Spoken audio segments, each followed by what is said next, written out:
तुलसी को जल देने के क्या फायदे होते हैं। दोस्तों, एक बार की बात है, देवर्षि नारद भगवान श्री कृष्ण से मिलने के लिए द्वारिका नगरी में पधारते हैं।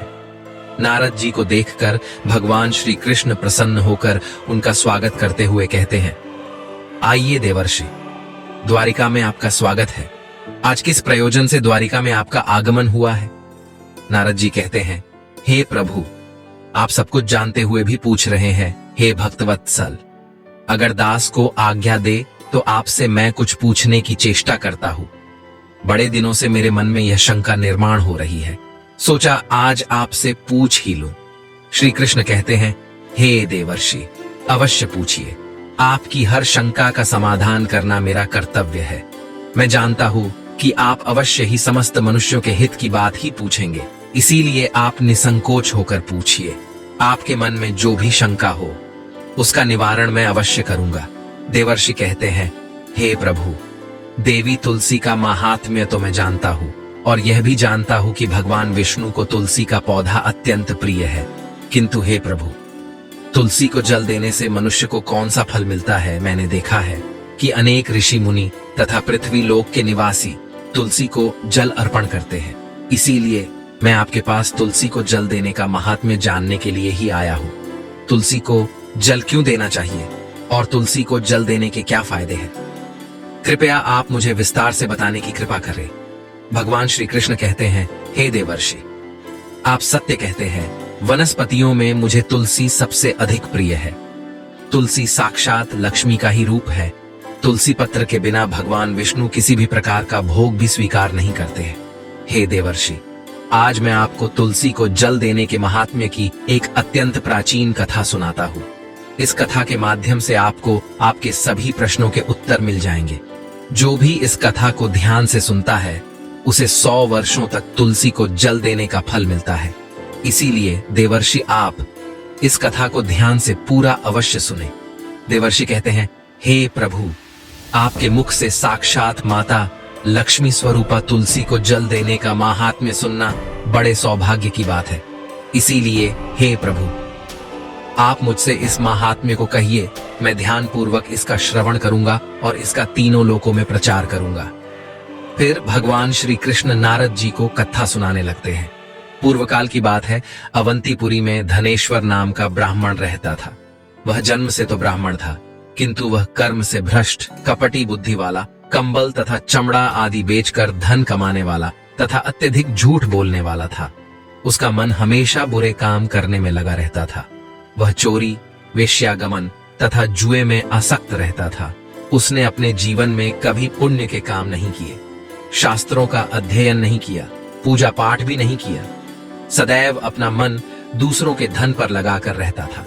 वह दिन में धन कमाता और रात्रि में वेश्याओं के साथ रात बिताता था। इस प्रकार से वह अत्यंत पापी धनेश्वर ब्राह्मण अपना जीवन केवल पाप करने में व्यतीत करता था। उसने अपने मुख से कभी भगवान विष्णु का नाम भी नहीं लिया और न कभी देवी देवताओं का पूजन किया। इस प्रकार से पाप करते हुए उसे अनेक वर्ष बीत गए। फिर वह धनेश्वर ब्राह्मण खरीदी बिक्री करने के लिए माहिष्मतीपुरी में जा पहुंचता है। उस नगर के पास से नर्मदा नदी बहती है। उस स्थान पर उस नदी में स्नान करने के लिए दूर दूर से लोग आया करते हैं। फिर वह ब्राह्मण उसी नदी के किनारे के एक आश्रम में ठहरता है। उस आश्रम में अनेक विद्वान ब्राह्मण पुराणों का पठन तथा भगवान विष्णु की स्तुति में मग्न रहते थे। वह पाखंडी धनेश भी ढोंग करता हुआ वहीं पर उनके साथ रुक गया। उन विद्वान ब्राह्मणों के साथ रह के उसे भी श्री हरि विष्णु के नाम सुनने का अवसर मिलता था। वह उस स्थान पर 1 महीने तक रुका। फिर वहां पर आए लोगों ने गायों का पूजन करके ब्राह्मणों को भोजन कराया, तो उस पापी ब्राह्मण ने भी उनके साथ बैठकर भोजन किया और भगवान का प्रसाद ग्रहण किया। वहीं पर उस आश्रम में एक तुलसी का पौधा था। वह ब्राह्मण जाने अनजाने में ही उस तुलसी के पौधे में पानी डालता था। उसके मन में कोई विचार नहीं था कि वह क्या कर रहा है। वह रोज सुबह उठकर पात्र में पानी लेकर तुलसी के पौधे में डालता रहता था। फिर एक दिन वह आश्रम में सोया हुआ था तो उस स्थान पर एक सर्प आ गया और उस सर्प ने उसे नींद में ही काट लिया। उस पापी ब्राह्मण की नींद में ही मृत्यु हो गई। सुबह जब अन्य ब्राह्मणों ने उसे बेहोश अवस्था में देखा तो उन्होंने उसके मुख में तुलसी पत्र और तुलसी का जल डाल दिया। फिर सभी ब्राह्मणों को पता चला कि उसकी मृत्यु हो गई है। उस पापी ब्राह्मण की मृत्यु के बाद उस स्थान पर यम के दूत प्रकट हुए और उसे पकड़कर यमलोक ले जाने लगे। रास्ते में जाते हुए वह ब्राह्मण विलाप करने लगा और यमदूतों से कहने लगा, हे यमदूतों, मुझे कहां ले जा रहे हो? मेरी मृत्यु किस कारण से हुई है? तब यमदूत कहने लगे, अरे दुष्ट ब्राह्मण, तूने जन्म से लेकर मृत्यु तक बहुत पाप किए हैं। तेरे पापों के कारण ही तुझे एक काले सर्प ने काट लिया और तेरी मृत्यु हो गई है। अब हम तुझे यमलोक लेकर जा रहे हैं। वहां पर यमराज तेरे पाप कर्मों का लेखा जोखा देखेंगे और निश्चित ही तुझे वे नरक में डालेंगे। फिर वह ब्राह्मण जोर जोर से विलाप करने लगा और उन यमदूतों से क्षमा याचना करने लगा, किंतु यम के दूतों को उस पर जरा सी भी दया नहीं आई और वे उसे पीटते हुए यमलोक लेकर गए। जब यम के दूत उस ब्राह्मण को लेकर यमराज के सामने पहुंच गए तो यमराज के पास बैठे हुए चित्रगुप्त ने उस ब्राह्मण के जन्म से लेकर मृत्यु तक के कर्मों का लेखा जोखा निकाला और यमराज से कहने लगे, हे महाराज, इस ब्राह्मण ने तो बचपन से लेकर मृत्यु तक पाप ही पाप किए हैं। इसने कोई पुण्य का काम नहीं किया है। यह तो मूर्तिमान पाप ही है। इसे कल्प भर के लिए नरक में डाल दिया जाए। फिर यमराज कहते हैं, हे दूत, जीवन भर पाप करने वाले इस दुष्ट ब्राह्मण को उठाकर ले जाओ और इसे कुंभीपाक नामक नरक में डाल दो। यमराज के आदेश का पालन करते हुए वे यम के दूत हंसते हुए उस पापी ब्राह्मण को लेकर चले गए और उसे मुदगरों से पीटने लगे, जिससे उस ब्राह्मण का मस्तक टूट गया और वे उसे कुंभीपाक नामक नरक में ले गए। उस भयंकर नरक में खौलते हुए तेल के बड़े बड़े घड़े थे, जिसके नीचे भयंकर अग्नि धधक रही थी। फिर यमराज के दूत ने उस ब्राह्मण को उस खौलते हुए तेल के घड़े में डाल दिया, लेकिन जैसे ही वह ब्राह्मण उस खौलते हुए तेल के घड़े में गिरा, वह तेल एकदम से ठंडा पड़ गया। इस विचित्र घटना को देखकर उस यम के दूत को बड़ा आश्चर्य हुआ। ऐसा पहले कभी नहीं हुआ था। उसने कितने ही पापियों को उस तेल के घड़े में डाला था, वे सभी उस खौलते तेल में गिरकर छटपटाने लगते थे। लेकिन जैसे ही वह ब्राह्मण गिरा, वह तेल अचानक से शांत और शीतल हो गया।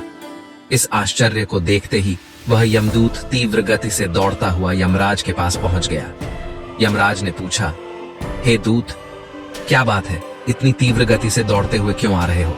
फिर वह दूत कहता है, हे यमराज, आपने जिस ब्राह्मण को कुंभीपाक में डालने के लिए कहा था, जैसे ही हमने उसे कुंभीपाक नरक में डाल दिया, नरक की अग्नि बुझ गई और वह खौलता हुआ तेल भी ठंडा पड़ गया। फिर यमराज कहते हैं, हे दूत, यह तो बड़ी ही विचित्र घटना है।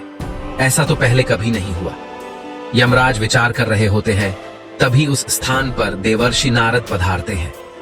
देवर्षि नारद को देखकर यमराज अत्यंत प्रसन्न होते हैं और उन्हें प्रणाम करके उनका स्वागत करते हैं। फिर यमराज नारद जी से कहते हैं, हे देवर्षि, आप उचित समय पर आए हैं। हमने आज एक अत्यंत पापी ब्राह्मण को कुंभीपाक नरक में गिराया है, किंतु उसके गिरते ही नरक की अग्नि ठंडी पड़ चुकी है और खौलता हुआ तेल भी शीतल बन गया है। तब देवर्षि नारद यमराज से कहने लगते हैं, हे धर्मराज, आपने जिस ब्राह्मण को कुंभीपाक नरक में डाला है, वह नरक में डालने योग्य नहीं है, क्योंकि इस ब्राह्मण के द्वारा अनजाने में ही ऐसा कर्म हो गया है जो नरक का नाश करने वाला है। जो मनुष्य पुण्य करने वाले लोगों के साथ रहता है, उसे उनके पुण्य का भाग अवश्य मिलता है, और यह ब्राह्मण तो 1 महीने तक भगवान विष्णु के भक्तों के साथ रहा है। इस ब्राह्मण में आश्रम में रहते हुए नित्य तुलसी को जल अर्पण किया है, इसीलिए ये बहुत बड़ा पुण्यवान बन गया है। इसके समस्त पाप नष्ट हो गए हैं। ये ब्राह्मण अब विश्वलोक जाने का अधिकारी बन गया है। इस ब्राह्मण ने अनजाने में ही इतना पुण्य कमाया है जो जन्म जन्मांतरों में मनुष्यों को प्राप्त नहीं होता है। इसीलिए आप इसे नरक में न पकाओ। इस ब्राह्मण के पापों के लिए इसे केवल इतना दंड दो, इसे नरक लोक का दर्शन कराओ। देवर्षि की बात सुनकर यमराज अत्यंत प्रसन्न होते हैं और ब्राह्मण को कुंभीपाक नरक से निकाल कर लाते हैं और अपने दूतों से कहते हैं, हे दूत, इस ब्राह्मण महात्मा को ले जाओ और संपूर्ण नरकों का दर्शन कराओ। फिर यम के दूत उस ब्राह्मण को ले जाते हैं और संपूर्ण नरकों का दर्शन कराने लगते हैं। हे देवर्षि, अब मैं आपको तुलसी के महात्म्य की दूसरी कथा सुनाता हूँ, इसीलिए आप इसे भी ध्यानपूर्वक सुनिए। प्राचीन काल की बात है। सह्य पर्वत पर करवीरपुर में धर्मदत्त नाम के एक विद्वान ब्राह्मण रहा करते थे। धर्मदत्त भगवान विष्णु की भक्ति करने वाले, एकादशी का व्रत करने वाले तथा भली भांति भगवान विष्णु की भक्ति में सदैव ही तत्पर रहते थे। वे नित्य तुलसी का पूजन किया करते थे। नित्य सुबह जागकर तुलसी को जल देना, तुलसी की परिक्रमा करना और संध्या के समय तुलसी के पास दीपक जलाकर भगवान विष्णु का नाम स्मरण किया करते थे। द्वार पर आए हुए अतिथियों का वे आदर सत्कार करते थे। द्वार पर आए हुए अतिथि को वे भगवान विष्णु का रूप मानकर ही उनका सम्मान करते थे। उस ब्राह्मण के गांव में भगवान विष्णु का एक अत्यंत सुंदर और शोभायमान मंदिर था। एक दिन वह ब्राह्मण सुबह जल्दी जागकर स्नान आदि कार्य संपन्न करके भगवान विष्णु के मंदिर की ओर निकल जाता है। उसके पास भगवान के पूजन की समस्त सामग्री होती है और साथ में तुलसी जल भी होता है। मंदिर को जाने के लिए जंगल के मार्ग से वह निकल पड़ता है। कुछ देर तक चलने के बाद उसे एक राक्षसी दिखाई पड़ती है जो उसी की तरफ आ रही होती है। उस राक्षसी की आवाज बहुत भयंकर होती है, जिसे सुनकर कोई भी भय से थर थर कांपने लग जाए। राक्षसी के दांत लंबे और टेढ़े मेढ़े होते हैं। उसकी लपलपाती जीभ, ढसी हुई लाल रंग की आंखें, नग्न शरीर और बड़े बड़े ओंठ, सिर पर बड़े बड़े सिंग होते हैं, जिसे देखकर कोई भी साधारण मनुष्य भयभीत हो जाए।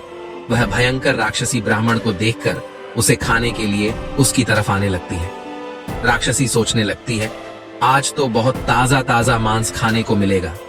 आज मेरा शिकार मेरी तरफ ही आ रहा है। उस राक्षसी को देखकर वह ब्राह्मण भयभीत हो जाता है और भगवान से रक्षा की प्रार्थना करने लगता है।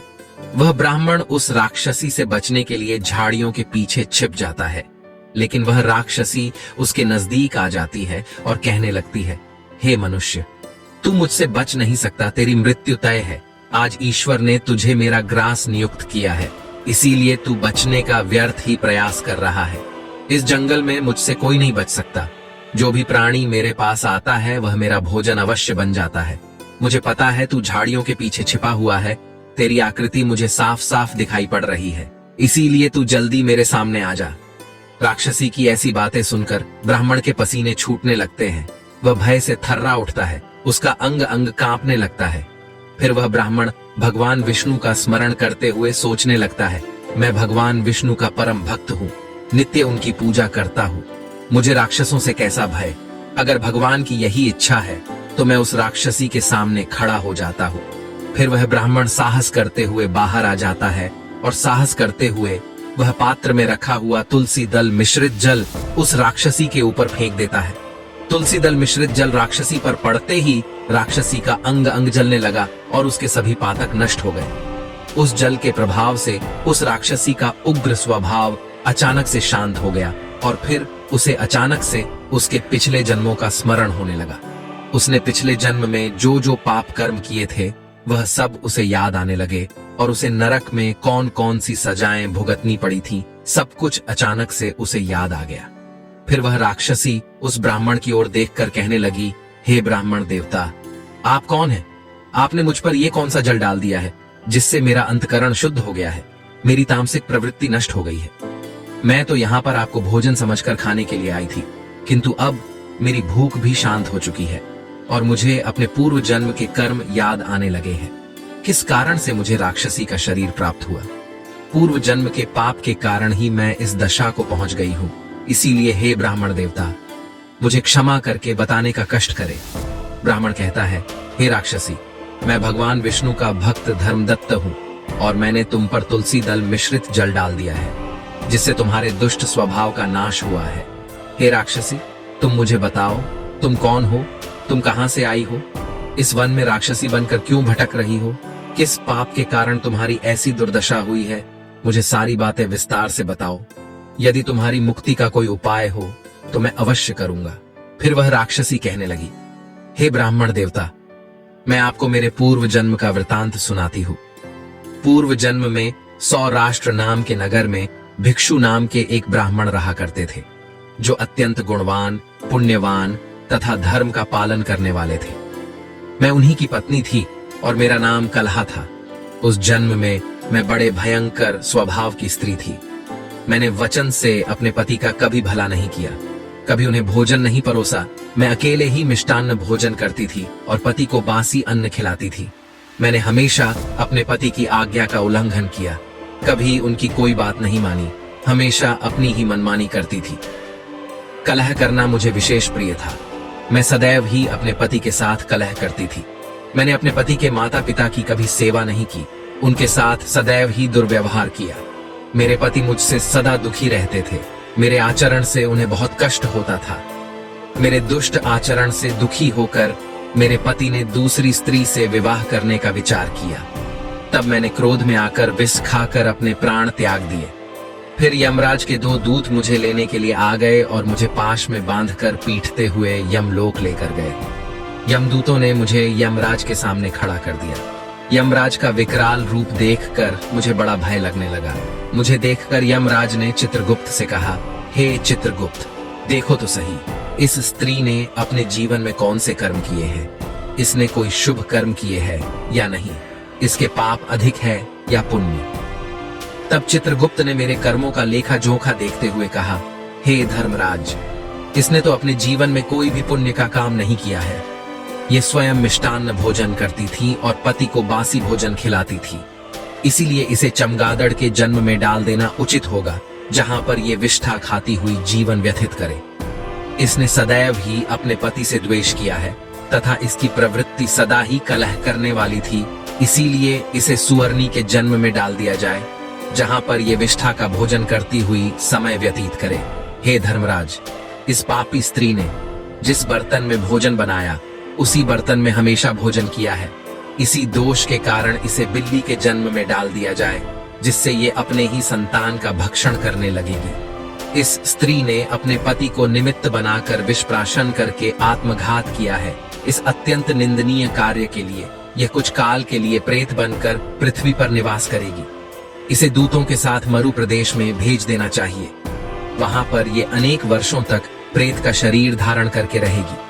चित्रगुप्त के द्वारा इस प्रकार से मेरे कर्मों का लेखा जोखा बताने के बाद धर्मराज ने अपने दूतों को आज्ञा देकर मुझे नरक में डाल दिया। नरक में अनेक वर्षों तक सजा भोगने के बाद मुझे अलग अलग प्राणियों के जन्म में डाल दिया गया। इस प्रकार से अनेक पशुओं के जन्म प्राप्त करके अब मैं इस जन्म में प्रेत बनकर घूम रही हूँ। प्रेत के शरीर में आकर मुझे 500 वर्ष बीत चुके हैं। इस प्रेत के शरीर में मैंने अनेक निष्पाप मनुष्यों को खाया है और अनेक प्राणियों का भक्षण किया है। फिर एक दिन मैंने भूख प्यास से पीड़ित होकर एक पुरुष के शरीर में प्रवेश किया। उस पुरुष के साथ मैं कृष्णा नदी के तट पर आ गई। वहां पर भगवान विष्णु के पार्षदों ने मुझे उस पुरुष के शरीर से निकालकर बलपूर्वक वहां से भगा दिया। हे ब्राह्मण देवता, तभी से मैं भूख प्यास से व्याकुल होकर प्रेत बनकर इधर उधर भटक रही हूँ। आज मैं इस जंगल में अपनी भूख मिटाने के लिए ही आई थी। तब मेरी नजर आप पर पड़ी, किंतु आपके हाथ से मेरे ऊपर तुलसी दल मिश्रित जल पड़ने से मेरे पाप नष्ट हो गए और मुझे मेरे पूर्व जन्म का स्मरण हुआ, जो मैंने आपको सारा सारा बता दिया है। हे विप्रवर, आप मुझ पर कृपा कीजिए। आप कोई पुण्यात्मा दिखाई पड़ते हो, कृपया आप मुझे इस प्रेत के शरीर से मुक्ति दिलाइए। फिर वह धर्मदत्त ब्राह्मण कहता है, हे राक्षसी, तीर्थ स्नान, दान तथा व्रत आदि कार्यों से मनुष्यों के पाप नष्ट हो जाते हैं, किंतु इस समय पर तुम प्रेत के शरीर में हो, इसीलिए ये कार्य तुम नहीं कर पाओगी। तुम्हारी ऐसी दुर्गति देखकर मुझे बड़ा दुख हो रहा है। तुम्हारा दुख देखकर तुम्हारा उद्धार किए बिना मेरे मन को शांति नहीं मिलेगी। मैं भगवान विष्णु का भक्त हूँ और मैं नित्य तुलसी को जल देता हूँ, तुलसी को प्रणाम करता हूँ। शास्त्र कहते हैं कि जो तुलसी को जल देता है उसके समस्त पाप नष्ट हो जाते हैं। इसीलिए मैं तुम्हें मेरा तुलसी को जल देने का पुण्य प्रदान करता हूँ। यह पुण्य लेकर तुम उत्तम गति को प्राप्त हो जाओ, ऐसी मैं भगवान विष्णु के श्री चरणों में प्रार्थना करता हूँ। इतना कहकर धर्मदत्त ने भगवान विष्णु का स्मरण करते हुए तुलसी मिश्रित जल उस राक्षसी के शरीर पर डाल दिया और कहा, हे प्रभु, मैंने सच्चे हृदय से तुलसी को जो जल चढ़ाया है उसका पुण्य इस राक्षसी को देता हूँ। कृपया इसको मुक्ति प्रदान कीजिए। जैसे ही वह तुलसी मिश्रित जल उस राक्षसी के शरीर पर पड़ा, उसका राक्षसी शरीर भस्म हो गया और उसके शरीर से एक दिव्य रूप धारण की हुई स्त्री निकली। वह साक्षात देवी के समान तेजस्विनी दिखाई देने लगी। उसका रूप देखकर ऐसा जान पड़ रहा था कि वह स्वर्ग लोक की कोई अप्सरा हो। तब उस स्त्री ने धर्मदत्त को प्रणाम किया और कहने लगी, हे द्विज श्रेष्ठ, आपकी कृपा से मुझे इस पापी शरीर से मुक्ति मिली है। मैं पाप के समुद्र में डूब रही थी, आप मेरे लिए नौका बनकर आए हैं। फिर आकाश से एक दिव्य विमान जमीन पर उतर आया। उस विमान में भगवान विष्णु के 2 पार्षद बैठे हुए थे। उस दिव्य विमान और उसमें बैठे हुए पार्षदों को देखकर धर्मदत्त को बड़ा विस्मय हुआ। उसने उन पार्षदों को प्रणाम किया। ब्राह्मण को प्रणाम करते हुए देखकर वे पार्षद कहने लगे, हे ब्राह्मण, तुम्हें धन्यवाद है, क्योंकि तुम सदा ही भगवान विष्णु की आराधना में संलग्न रहते हो, अतिथियों का सत्कार करते हो। तुम धर्मात्मा हो और एकादशी के व्रत का अनुष्ठान करते हो। तुमने बचपन से लेकर आज तक तुलसी को जल दिया और उसकी सेवा की है। तुम्हारे पुण्य के दान से ही यह राक्षसी पाप से मुक्त होकर विष्णु लोक को जा रही है। जब तुम्हारे इस शरीर का अंत होगा, तुम अपनी पत्नी के साथ भगवान विष्णु के धाम वैकुंठ लोक में जाओगे और उन्हीं के समीप चिरकाल तक निवास करोगे। श्री कृष्ण कहते हैं, हे देवर्षि, इस प्रकार से तुलसी को जल देने का पुण्य प्रदान करके धर्मदत्त ब्राह्मण ने उस राक्षसी को मुक्ति दिलाई है। भगवान श्री कृष्ण कहते हैं, हे देवर्षि, वनस्पति नाम तुलसी, मासा नाम कार्तिकः प्रिय, एकादशी तिथि नाम चक्षेत्राणाम द्वारका मम। वनस्पतियों में मुझे तुलसी प्रिय है, मास में कार्तिक मास, तिथि में एकादशी और क्षेत्र में मुझे द्वारका प्रिय है। इसीलिए जो मनुष्य नित्य तुलसी की पूजा करता है, तुलसी को जल देता है, वह मुझे सबसे अधिक प्रिय है। उस मनुष्य की कभी दुर्गति नहीं होती है, वह कभी नरक में नहीं गिरता है। जिन घरों में तुलसी का पौधा सदैव ही हरा भरा रहता है, उस घर में सुख, शांति और समृद्धि बनी रहती है।